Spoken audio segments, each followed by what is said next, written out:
Welcome back to Old School Sports and our OOTP 23 playthrough of the Pittsburgh Pirates. We're at the start of July in 2040, about midway through the season. Pirates definitely not as successful as they were a year ago. You can see we're not even 500, only 5.5 games behind in the NL Central, as the Cubs certainly aren't running away with things yet. But they are a team that looks to be better on paper than they've been in real life so far. So we've got our work cut out for us. Unfortunately, we've got no money to spend to try to make things better too. So certainly think that this team should be competing for the playoffs. We did make the playoffs last year when we were 94 and 68, but hasn't gone as smoothly as hoped this year. And most concerningly, we're generating less revenue per game this year than we did last season. We hiked ticket prices. We sold more season tickets, which was positive. But the mediocre performance on the field is not helping us get a lot of fans into the seats, unfortunately. One thing that could potentially help us get some fans in the seat this year and many years to come would be signing one of our kind of co-aces, Tony Santana, to an extension. You can see he's expected to make about 7 next year, 10.5, and then 12.5.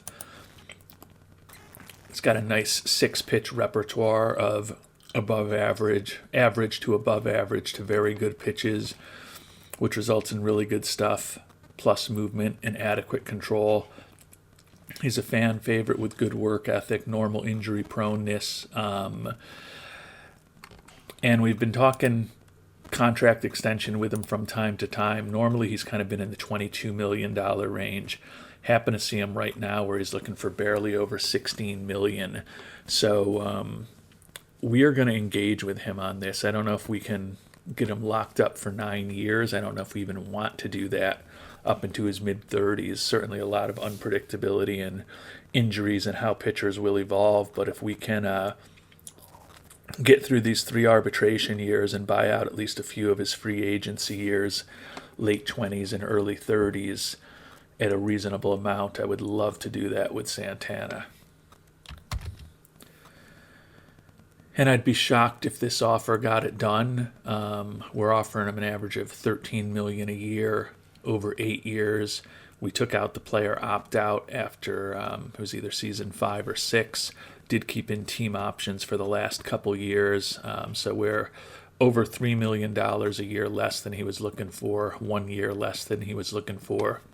And we also took out that player opt-out. So we'll see how he responds to it. Got to bump up the guarantees there. Okay. He's coming down in numbers and years. $14.5 million. It's not horrible. Maybe we can get something done kind of in between. But really glad to see him coming down in the number of dollars that he's averaging. I'd like to do a little more than 5 years, because right now it's only 2 free agency years we're buying out, but maybe we can get something done here. All right, we've got a 6-year offer for him. He was looking at 5 years, 14.5 a year. We're coming back with 6 years, 13.3 million a year.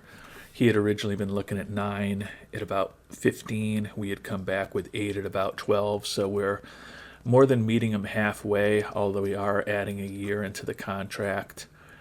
I feel like I want to make it a little better. I'd like to get this deal done.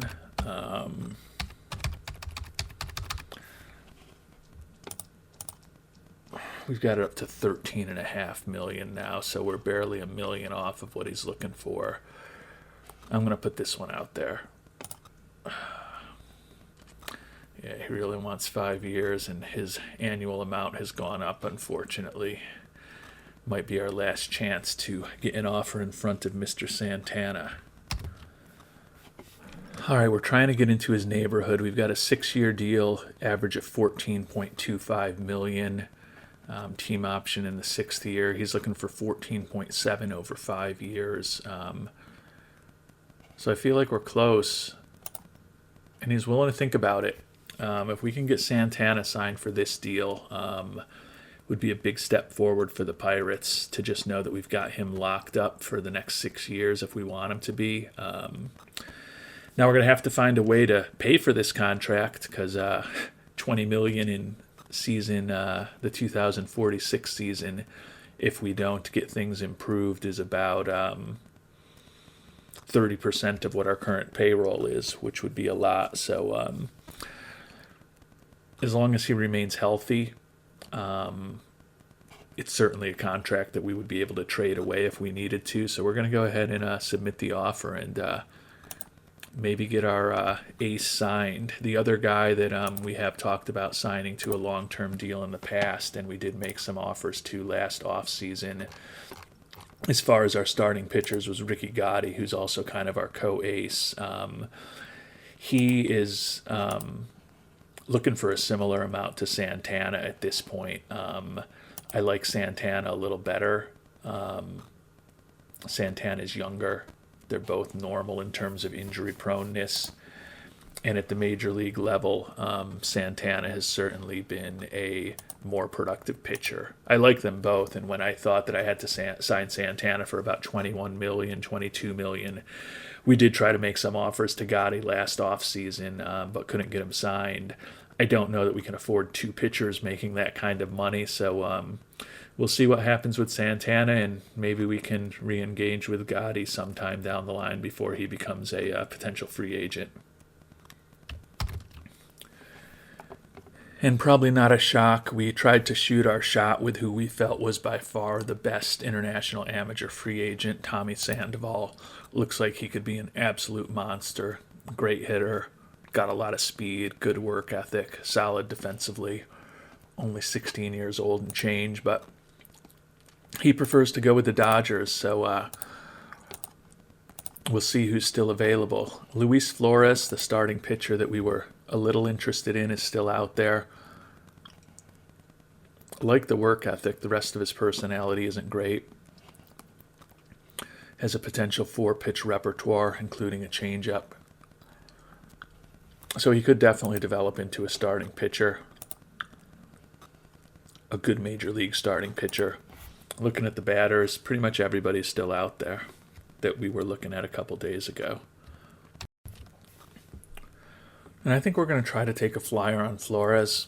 Don't love any of the other everyday prospects. Certainly, if you've watched me for a while, you know I do pay a fair amount of attention to personality. And I don't love a guy who's greedy, not a good leader, not loyal, and not adaptable. But he does have the work ethic.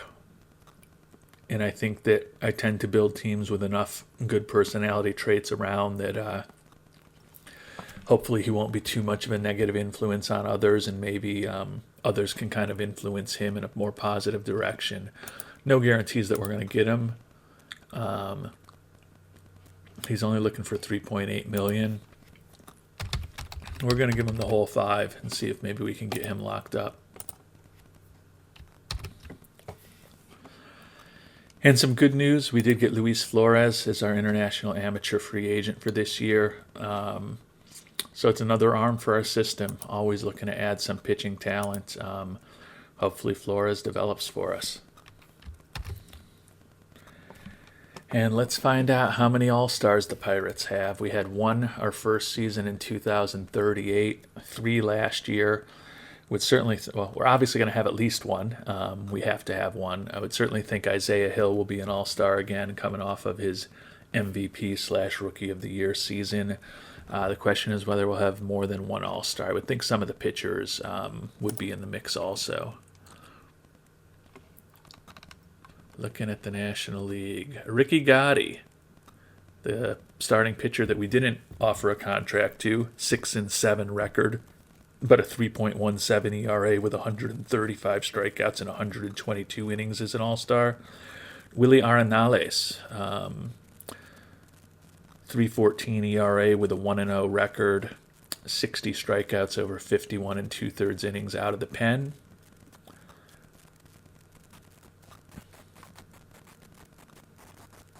And Isaiah Hill, as expected, the only the only position player we have making the All-Star team. 294 batting average, 19 homers, 65 ribbies. Has put up a 3 WAR over the first 3+ months of the season. So 3 All-Stars again for your Pittsburgh Pirates as we move into the middle of July. You can see we're still scuffling along. 4.5 games back, third place in the NL Central. Hopefully we'll be playing better post-All-Star break than before the All-Star break. And the big news is that Tony Santana did re-sign with us. The fans are pleased that that happened. So we have one of our big pitchers locked up. Average, in the low 14s, millions a year. Bought out these 3 arbitration years. Paid him a little more than he's expected to make in arbitration now. But then we do potentially have up to 3 free agency years with Mr. Santana. So glad to have him with his very versatile arsenal of pitches on board with us, and glad to have the fan favorite back for the next 6+ years in Pittsburgh. Also getting ready for the amateur draft. So you can see we've been scouting a lot of the potential amateur players. Was a very small bump in fan interest by re-signing Santana, but certainly better than nothing. So we've made it to the amateur draft, first-year player draft. You can see we're picking 29th this year. Our first season with the Pirates in 2038, we had the number 1 pick. Second year last season, we had the 4th pick in the draft. So it's going to be a very different situation for the Pirates here. We'll see who's available at number 29 as we try to add some talent into the Pittsburgh Pirates organization. Taking a look at some of the top everyday position players here who are available for us at the 29th pick here in the draft. First baseman Wilson Bastardo. Looks like a decent potential bat. Not much of a glove. He is 6'7", though, so he should have pretty good range over there. Can't really play anywhere besides first base. Has some speed. Really good bunter. Not looking for a ton of money. Decent prospect. I'd like to think we can do better than a one-dimensional first baseman, but we'll see. We are picking 29th. Tony Prieto, right fielder. Another decent potential bat, not a ton of speed, not that great defensively. Catcher Jose Ramirez, like the work ethic, a little bit above average defensively, like the fact that he's durable. Looks like he could be a average-ish major league hitter, but does have potentially plus home run power and will draw some walks. So certainly a interesting prospect in Ramirez. Center fielder Jaden Godfrey, prototypical center fielder, makes a ton of contact, has a ton of speed, not going to strike out very much, very nice defensively, high work ethic, he's durable. I think he's a pretty interesting prospect. Would love someone with a little more home run power. And we've also taken center fielders at the top of the draft each of the last 2 years, but this guy looks like more of a true center fielder as opposed to someone who might be moved to right or center down the line in his career. So he's certainly an interesting prospect. Another center fielder, Jerry Madero, also durable, not as good defensively, more home run power, but I think I kind of prefer Godfrey to him. And then Jaden Thompson, a third baseman, not the best personality in the world. Looks like he could be a above average-ish hitter. College player. Tell you, among the everyday players, kind of leaning towards catcher Ramirez or center fielder Jaden Godfrey. Taking a look at the pitchers, though, there is a 5-star potential starter in Jose Lujan out there. Issue is he's not really a starter because he's not going to have much of a third pitch, so that explains why he is still out there. Would be a heck of a reliever potentially. Couple other pitchers we'll look at. Corey Darko. Not a bad prospect, looking for a lot of money. Does potentially have a 3-pitch arsenal, decent stamina, good at holding runners on. 18-year-old ground ball pitcher who's throwing in the low to mid 90s. Interesting prospect there. Joel Ellett, good work ethic, another ground ball pitcher, almost 19, throwing in the mid to low 90s. Another decent prospect, also looking for a lot of money. Joel Fields, looking for less money, like that he's durable. Pretty positive personality, tons of stamina. If that changeup doesn't develop, though, he's probably a reliever and don't love that control. And Jesus Whiteman, last but not least. Another decent pitching prospect, has 3 pitches potentially, plus the changeup. He's got a screwball, looking for decent amount of money. He's durable. Decent prospects, with the fact that we did just sign a starting pitcher as our international amateur free agent, and I don't love any of these pitchers. That may lead us towards Ramirez or Godfrey.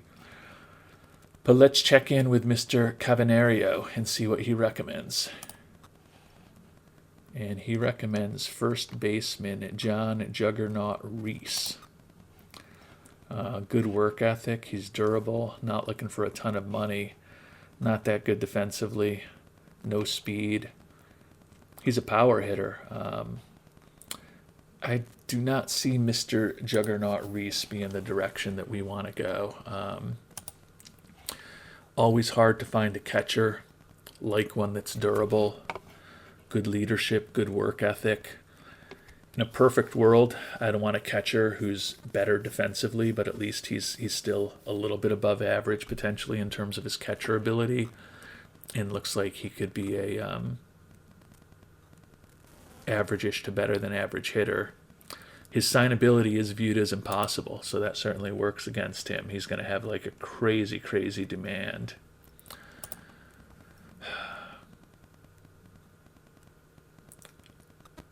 I know it's crazy to perhaps take a center fielder for a 3rd straight year, but I really like the way Jaden Godfrey looks. And you could play him at some infield positions. Hadn't looked at this before, but he's 6'2". You could definitely play him at first. You could play him at third. If you had to, you could play him at second or short, but you would not feel good about it defensively. But he's not looking for a ton of money, although signability is going to be hard for Pittsburgh, they say. Love the speed, the bunting ability, decent base stealer, decent base runner, going to be excellent defensively, can knock the ball all over the place. He's not going to walk much, but with that contact and with that gap power, even though he's not going to walk and hit home runs, this is the profile of somebody who could certainly hit 40 to 50 doubles and 10 to 15 triples in a season. Not going to strike out much, which is good. For the 29th pick in the draft, I kind of like Godfrey. We are going to go with another center fielder. So Jaden Godfrey, the young center fielder, is our pick. Who's available in the next round? Still Bastardo, Prieto, Ramirez, and among players we talked about. Looking at the pitchers, most of the top pitchers gone now. Scouting director recommends Wilson Bastardo, first baseman. So back to the batters that we've talked about. Bastardo is not a horrible bat for a second-round pick, a guy who's not looking for a ton of money. Again, I don't love the defense, but he's got enough speed that he's at least needs to be respected on the base paths, and he can potentially take an extra base from time to time. Potentially going to have some pop in the bat. Good bunter. Going to spend some more time looking through everyone else who's out there, but if it comes down to Bastardo, that to me is not a horrible pick for near the end of the second round of the draft. And I think we're going to go with Bastardo here in the second round. He's just a pure bat, but we are in 2040 baseball, so he could end up being a DH for us if we can't have a spot for him at first base. So at least we've got options with him There are a few starting pitching prospects that I like, a couple high schoolers and a couple college players. I'm hoping one of them slides to us in the third round. That's kind of the way I'm targeting and hoping this thing will come together. Jaden Morse, if he was better defensively as a catcher, he would be somebody that we'd think about taking right now. Obviously, we're not going to touch Ramirez because we won't be able to sign him, just don't have the money. Danny Salgado is a shortstop we looked at. Nice glove. Not going to have much of a bat, though. If he's available in a round or two, he'd be someone to think about, but feels like a bit of a reach for a second-round pick. So we're going to go with Bastardo. We're going to offer him slot at first, just try to save the $100,000. Ultimately, we'll probably need to pay him the full 1.6. Moving on to the third round. Let's hope that some of the pitchers we were looking for are around, and they are, so that's good. I'll go through who they were now. So 4 of the guys that we were hoping might fall were still here. Again, none of them are great prospects, but they're certainly interesting. Jorge Gallardo, high school starting pitcher, like the work ethic and intelligence, like the fact that he could have 4 pitches, although the changeup's probably not going to be that great. Has good stamina. His movement, his control, both going to be good. His stuff is always going to be suspect, and he's fragile, so that works against him. But definitely in consideration as a player to take a flyer on. Aiden Gentry is a college pitcher. Love the durability. He's a guy who could theoretically be helping us probably within a couple of seasons. He's already 21 years old. Don't see him having an incredibly high ceiling, but could definitely see him developing into a 4th or 5th starter at the major league level. Keon Smith, high school pitcher, lefty, like the work ethic and the loyalty, ground ball pitcher.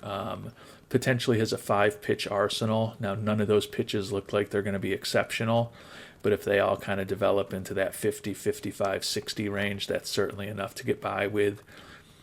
Would have decent stuff, decent movement, acceptable control. So he's in the mix also. And then Cesar Soriano, last but not least, like the fact that he's durable, like the high work ethic, although don't love the low intelligence. Has 3 pitches plus potential for a changeup. So acceptable stuff, okay movement, and potentially very good control. So those are 4 of the guys that I was thinking about potentially taking. I don't love any of them, and I think there's a chance that some of them might be left next round. So if we can find somebody else, in terms of the batters who looks particularly interesting, we'll certainly be willing to consider that. And there's really no batters that I feel I want to just jump at. We'll see what the scouting director recommends. He's recommending the right fielder, Danny Calles. Definitely one of the more interesting bats that's still out there. Certainly could be a plus bat. Not the best defensive outfielder by any stretch. But he's got enough of a bat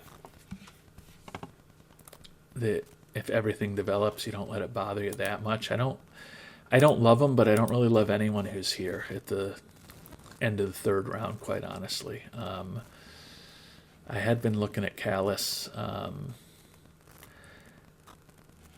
His bonus demand is above slot. I think we'll offer him slot and then hope that one of those pitchers falls to the 4th round.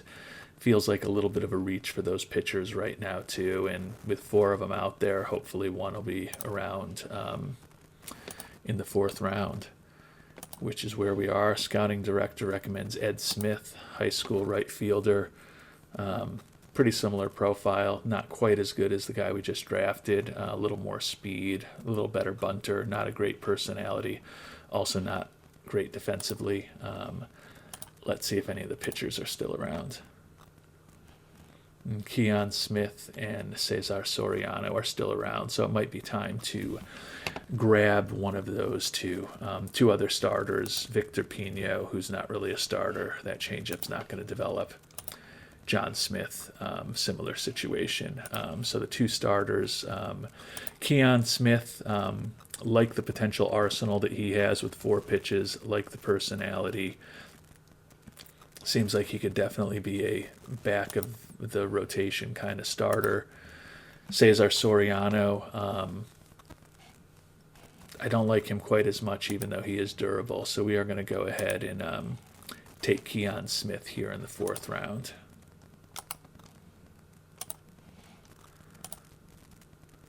And now we are to the 5th round. Scouting director recommending Robert Fabre.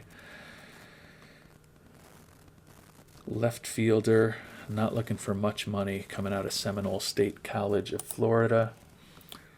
A very meh prospect, kind of a 4th or 5th outfielder. Not all that great defensively, not a ton of speed. We'll see who we're going to go with, but I think we're getting to the point where the draft is getting a bit less interesting, so I won't bore you with a lot of the details the rest of the way unless something funky happens.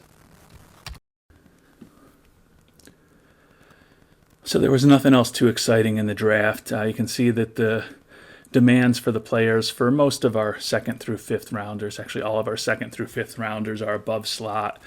But our 1st round pick, Godfrey, the center fielder, demand was well below slot. So we're actually going to come out of the draft most likely with a little money saved compared to where we thought we would be, which for a team in our financial straits is not the worst thing. Now that we're past the draft, we've made it to mid-July. Going to be time to get a little more serious about thinking about potential trades. Still 4.5 games out in the division. But it's a very weak division. Only the AL East has a leader with a worse winning percentage than the Cubs have right now. The wild card is still a bigger challenge than the division. 6.5 games out of the last wild card spot, and several teams to jump over as opposed to just needing to get by St. Louis and Chicago in the NL Central. So again, the issue is we don't really have any money to take on any contracts, but we're kind of getting to the point in the season where if we're going to make some changes, we need to do it. One change we are going to make for the rest of the season is to drop our ticket prices just a notch to $14. Just not getting much attendance lately. Hopefully we make some positive changes and we really start filling up the stadium and winning some ball games over the last 2.5 months of the season. But if we don't, want to make it slightly more economical for the folks in Pittsburgh to hopefully come out and spend some of their hard-earned dollars, because definitely disappointing that our revenue per game is down 8% from where it was a year ago. But clearly our winning percentage is down over 100 points from where it was a year ago, and that's having a big impact on our attendance, unfortunately. And another week in the books. The good news is we've got all of our draftees signed at this point. Bad news is that we're still just not that good of a baseball team. 6-4 over our last 10, but 7 in back of the Cubs, tied with the Reds for 3rd in the division at this point.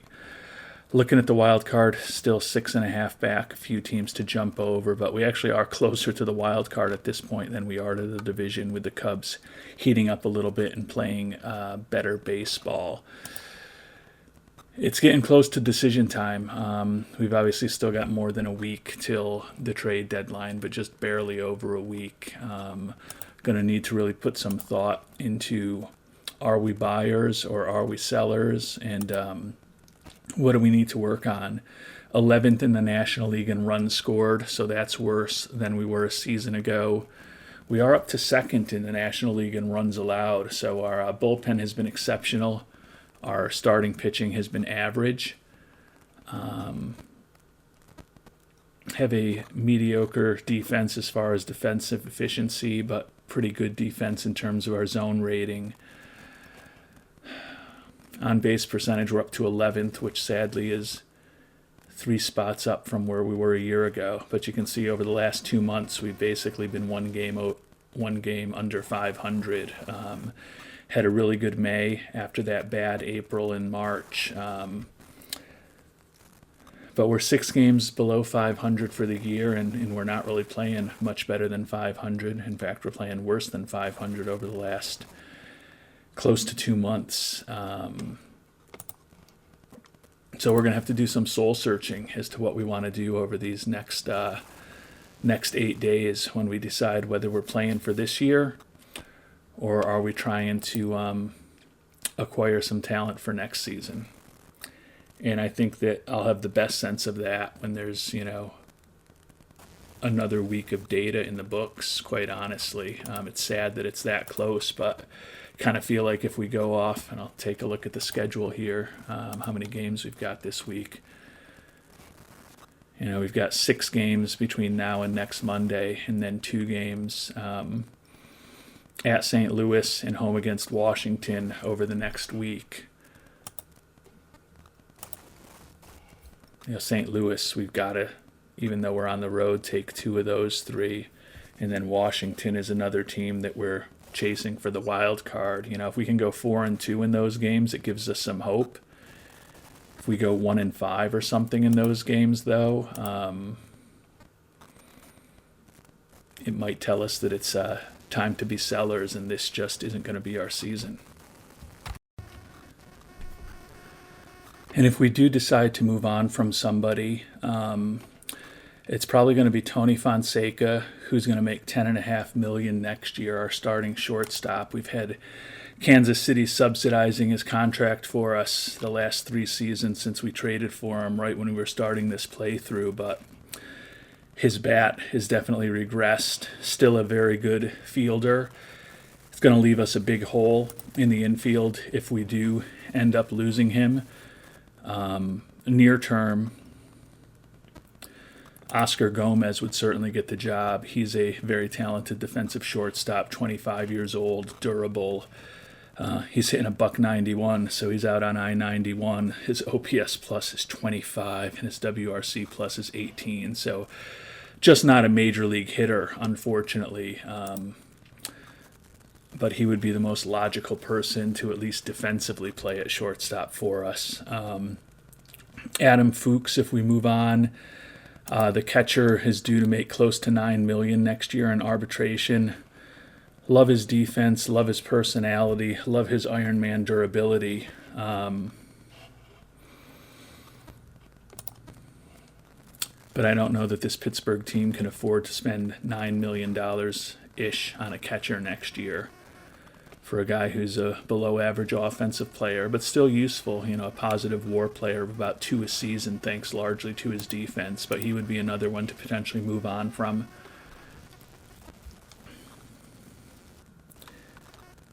And then, we're in the final year of our contract with Dave Urquiza. Maybe we move on from him. Ernesto Moreno, relief pitcher, set to make about $9.5 million next year. The guy's still a very effective pitcher for us, but I don't know that we can afford $9.5 million for a reliever. So there's some pretty prominent players that are going to be making pretty big bucks next year that we may need to move on from if we decide that we're sellers when we get closer to the trade deadline. Let's just see what the markets look like for these guys right now. Ernesto Moreno, I'll shop him around. Just looking at prospects and regulars. Would obviously prefer prospects.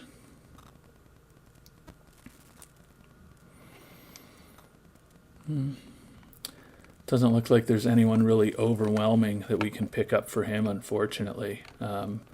Doesn't look like anybody else really wants to be spending $9 million next year on a borderline closer reliever. The guy that we'd honestly like to trade away is Drew Romo, who's going to retire after this season. The problem with that in the dynamics of this game is that he's a pretty popular player. So we'll take a hit if we move on from Mr. Romo.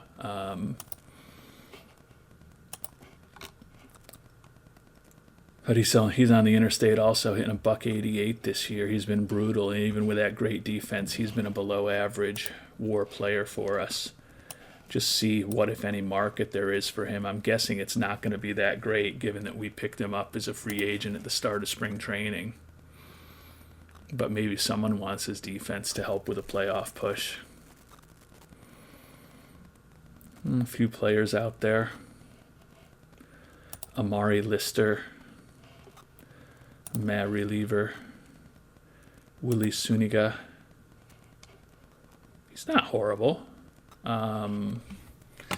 27-year-old, never played in the majors, still got his 3 option years left.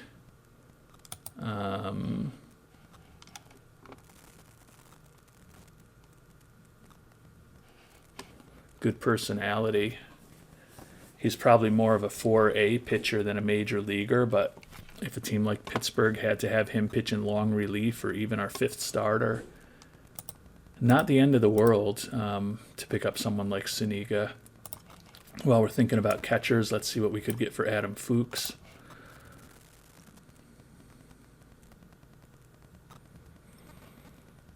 Larger list of prospects for him. Jun Seo Min, certainly just based on the stars, stands out. Pretty solid reliever and Ironman. Going to make $2.2 million next year. Right-handed pitcher. It's been pretty average-ish since he came over to the major leagues. So not really all that exciting. Obviously, I'll spend more time with all of this before making a decision. Get our buddy Pat Peaches back. Ooh, glad that we moved on from him. He's only making 1.4. Oh, they must have cut him rather than offer him arbitration. Hitting 311 and 103 at-bats with the Yankees. So not that exciting there either.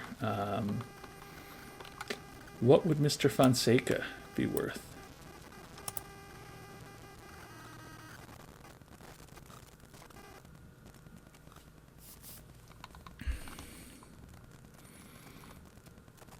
Looks like he's got the most active market. 29-year-old reliever Nick Nance. Not horrible, but he's fragile. Sergio Schmidt, another reliever, 30 years old. He's fine. You know, we're not going to get any game changers for these guys. Trying to think. There was somebody else that I mentioned, wasn't there? I know you're all screaming at me. You were just talking about this. You should know. Oh, Urquiza. You know, do we move on from Urquiza at this point? I can't imagine there's going to be a real big market for him.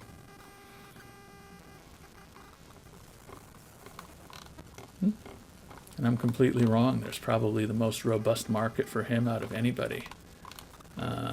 So he's a guy, maybe, wow, there's a lot of offers out there for him that I could spend some time thinking about. Caleb Morsel,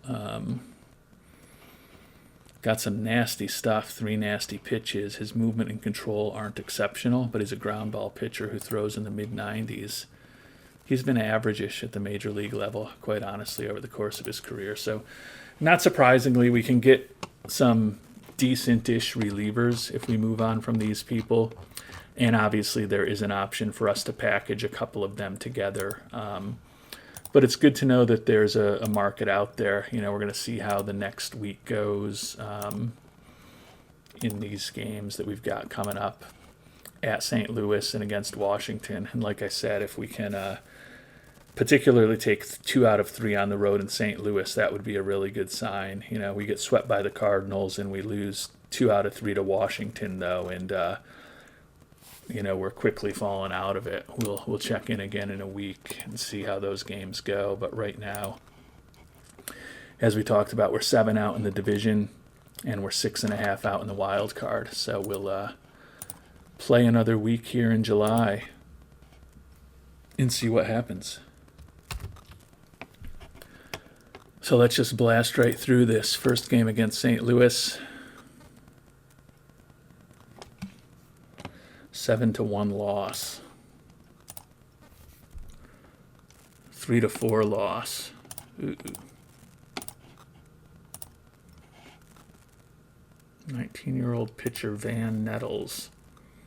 Not the worst prospect I've ever seen. I mean, he was the 22nd pick in the draft last year, but not a guy who's going to help us right now in this perhaps futile quest to make the playoffs in back-to-back seasons with the Pirates. Got to get Game 3 of this series against the Cards, that's for sure. Ooh. Dave Urquiza unhappy with his role. We're already thinking about trading you away, Mr. Urquiza. You might be working yourself right out of town. So we got swept by St. Louis. It might be a good thing for us if we just, kind of fall out of it. Still only a half game worse in the division because the Cardinals, after beating us 3 straight, are now ahead of the Cubs. So we're 4th in the division, 7.5 back, and we're 8 out in the wild card. So clearly getting swept on the road by the Cardinals was not the optimal situation for us. Of course, the issue with Urquiza being unhappy is that he's our only captain personality at this point. So losing him probably not going to be the best thing for the clubhouse, especially with a season that's spiraling out of control. But if we decide he's not going to be back with us next year, it may be time to move on. I guess the other option would be to give him a little more playing time. The role that our manager wants him in is DHing against right-handers in addition to just DHing against left-handers. But we've been playing the youngster Andres Mendez in that role. And he's slipped back a bit, hitting just .262 with 5 home runs. Does have 24 runs driven in, but is one of the few left-handed bats we have. Want to see what the youngster can do. So far, it hasn't been incredibly impressive, but he still potentially has some growth in contact, gap power, home run power, and his eye. So he could be better than what we've seen from him. So want to kind of keep getting him some pretty regular playing time. So back home to Pittsburgh, where we're going to have the Nationals in 3 straight. Certainly probably need to sweep this series, but certainly have to take 2 out of 3, and we get off to a loss in the game 1 of the series.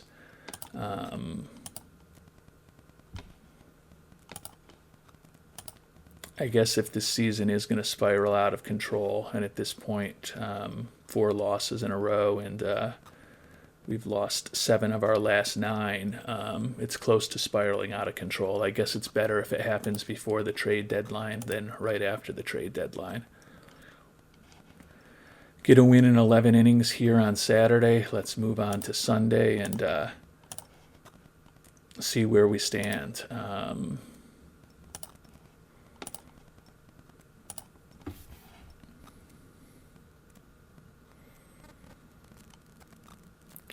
It's been kind of more where I thought the Pirates might be when we started this playthrough this season, but after the great success we had last year, it's definitely been a disappointing year, and we do get the win against Washington, so take 2 out of 3 at home against them, which is just going to kind of put us even more in no man's land than we already are. 50-58, it's going to be a tough row to hoe for us, no doubt about it. Looking at the standings, we're 8.5 out in the division. The Cardinals are on fire, thanks to us. They won that 3-game series against us, and they swept their series since then. Looks like it might have been against the Brewers, if I had to guess. I guess it could have been against the Dodgers also. And we're 7 back for the wild card. Taking a look at the expanded standings, we're not as bad as we look. I mean, we should be 56-52, and we've got a positive run differential. Now, that being said, our record is what our record is, and 56-52 is where the Cubs are, and that's a game out of the wild card at this point. But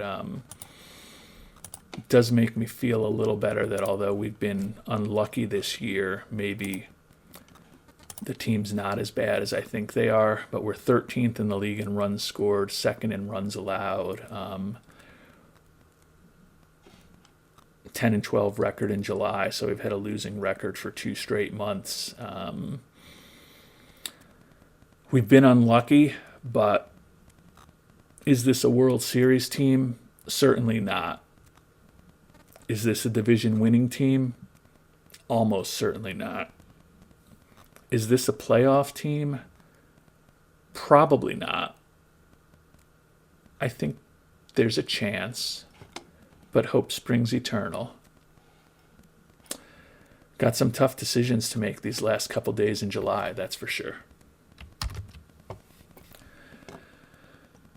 Taking a look at the team,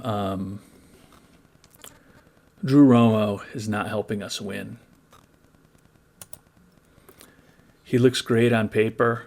But he's not helping us on the field. If we can get anything at this point for Romo, he's not going to be back with us next year. He's going to retire. We take what we can get if there's something that might be a useful-ish piece.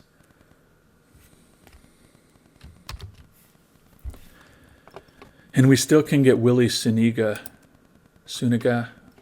for him. He's an interesting player. He's still in the minors. He's going to be eligible for minor league free agency. Hopefully we can re-sign him. He throws in the mid to high 90s. He's got a good personality.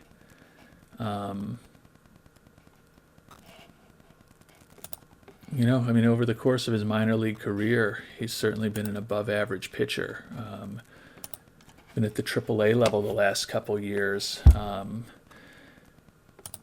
He's a fifth starter or a long reliever on a good team, but the Pirates are not a good team.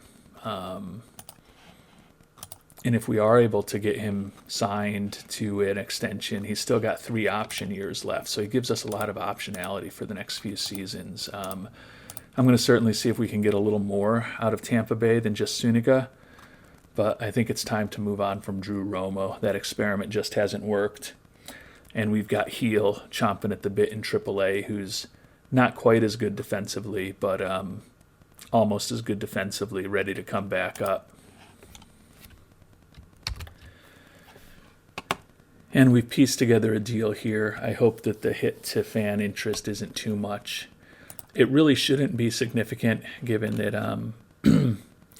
Drew Romo has played 59 games for the Pirates, hit a .174, and put up a minus .07 WAR. But he is a fan favorite, and he is locally popular, so who knows? It shouldn't be a huge hit. But we're giving up Romo and Mario Zabala, who's a minor league second baseman, not the best personality in the world. We're going to get back Suniga, who, again, if we're able to re-sign him as a minor league free agent, I think is a type of player I like to have in my system. 3 option years left, and certainly seems like he could be a competent back end of the pitching staff pitcher at the major league level if we needed him there, with a good personality, can start, can relieve. And then shortstop Billy Kite. This is just potentially trying to get prepared for the potential loss of Tony Fonseca. I don't think that Kite is ever going to hit enough for us, but somewhat versatile glove, good personality to bring into the minor league system. So thank you for the 4 months in Pittsburgh, Drew Romo. Good luck concluding your career with the Tampa Bay Rays. It doesn't look like we took a fan interest hit there, so that's good. We will go and we are going to move Mr. Heel back up to the Major League roster, so we will now have the catchers that we intended to have on our team as we began this season. Still obviously need to think about whether we want to move on from Fuchs. Are we going to be able to re-sign him next year, or are we going to give him an arbitration offer of his numbers coming down? But still, I don't know that he's an $8 million player, particularly for the Cubs. And we do have Heel signed for the next several years, so he is going to be with us next year. Just a matter of whether he'll be the starter or the backup. He's had a brutal bat this year too, similar to Romo, just a $146 in AAA and only a $143 in very limited action at the major league level.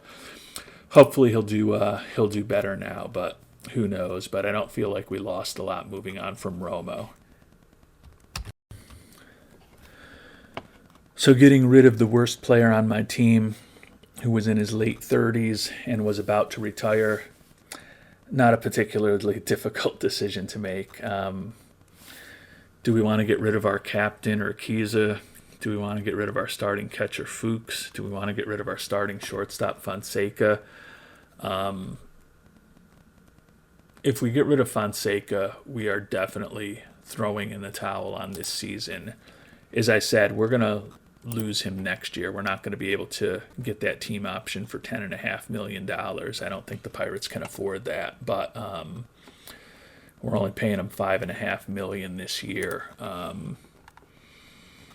Sadly, he's only been a little bit above average a little bit above replacement level in terms of his WAR. Honestly, if Oscar Gomez had been doing anything, I would make this move, but Oscar Gomez is not a major league hitter. He might not even be a AAA hitter. But at this point, he's had a full season in Chicago and then parts of seasons with the Cubs and us now. And he's put up a 59 OPS plus, a 55 WRC plus. Now, he has been a positive WAR player overall. He's doing much worse with us than he's done with the Cubs. I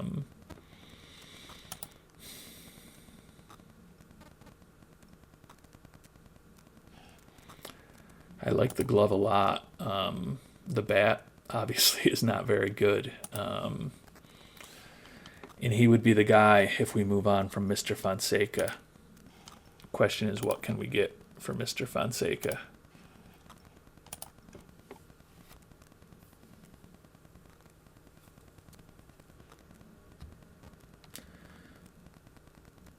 Get our old buddy Jorge LeBron.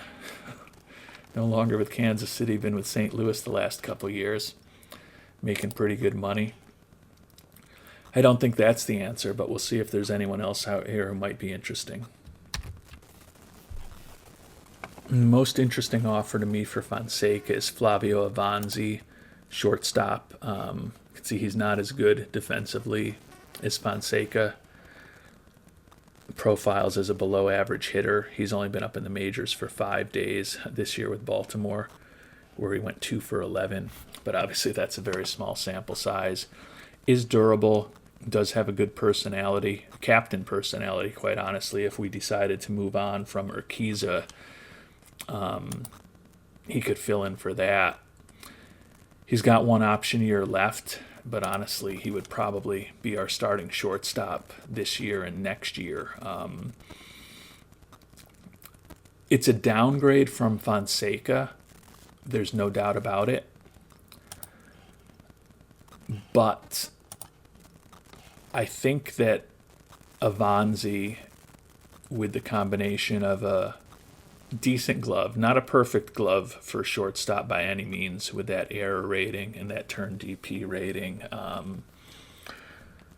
but a decent glove for short, and a bat that doesn't look like it will be completely humiliating. He's still going to struggle to hit 200, and he's got no speed, but he's probably the best shortstop to play at the major league level in our system next year. I'm not saying that's a good thing. I'm just being realistic about what we have when we look at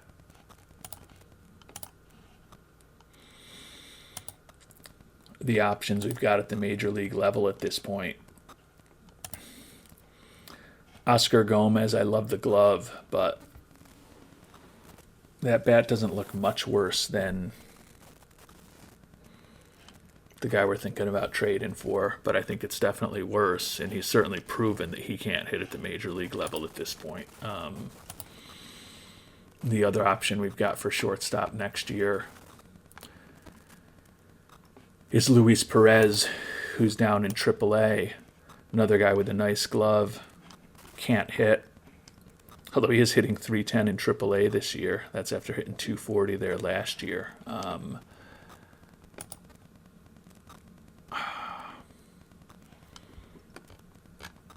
We're definitely not going to bring Fonseca back at $10.5 million.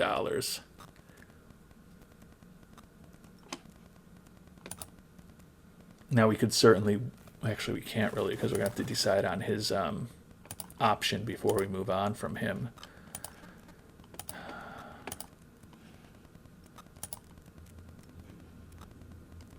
Sorry, I'm just clicking wildly over here.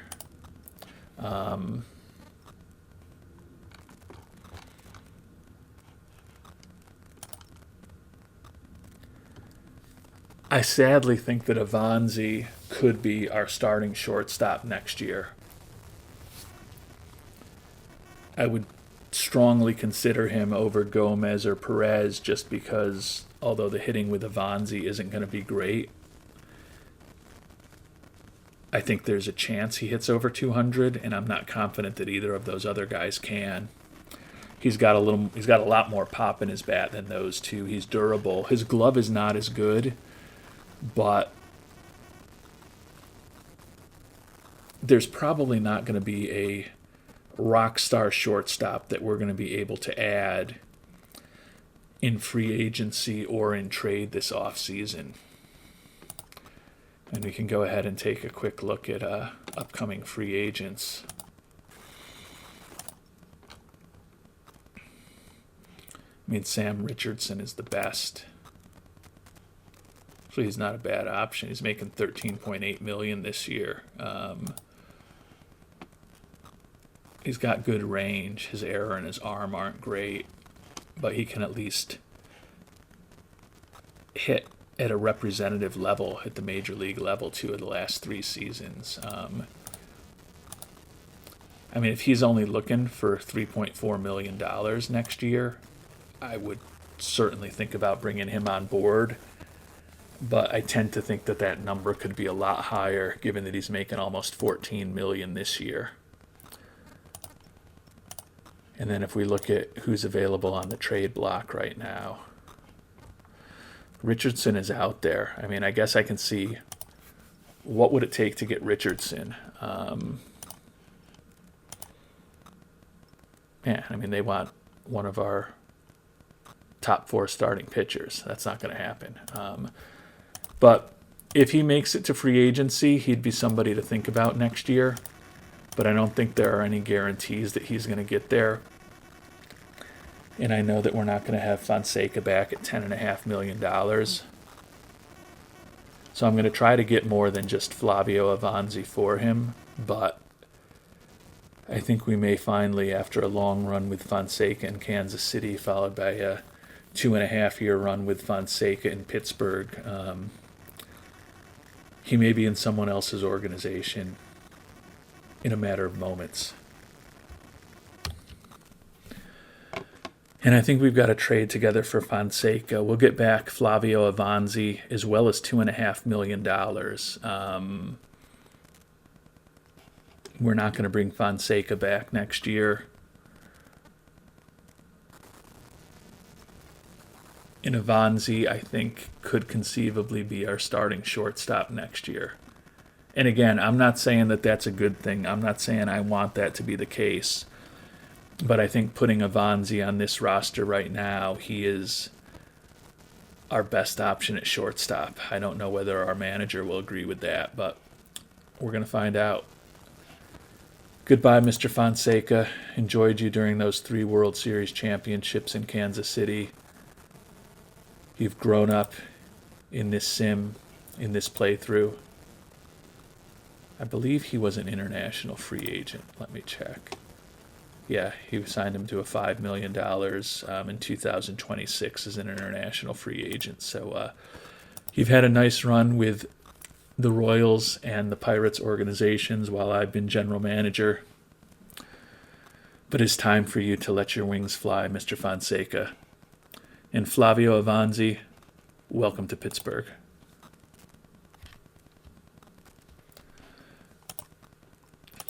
So good news that we've got that captain personality from Avanzi on. Again, if we do also decide to move on from Urquiza, that at least gives us a captain in the clubhouse. Let's see what Jan Vasquez wants to do with the lineup. He wants to start Oscar Gomez. You got to be kidding me. The guy can't hit. I know he likes the glove, but we're going to at least do a platoon here. I want to see what we've got with Avanzi. And if you want to use Mr. Gomez as a defensive substitute every game, by all means, go ahead and do that. But I think we know what we've got with Gomez. Great field, no hit. It's very possible that Avanzi is goodish field, no hit, but there's also a possibility he's goodish field and acceptable hit, which might be a little better. I don't know. I could just be spiraling out of control with all of these trades right now, too. Let me know what you think in the comments down below. And now that we've got another captain personality on the team, do we give Mr. Urquiza his wish? He's looking to make $9 million plus for the next 3 years. That's a contract that we can't possibly give him. If we shop him around, what can we get at this point? A lot of options out there.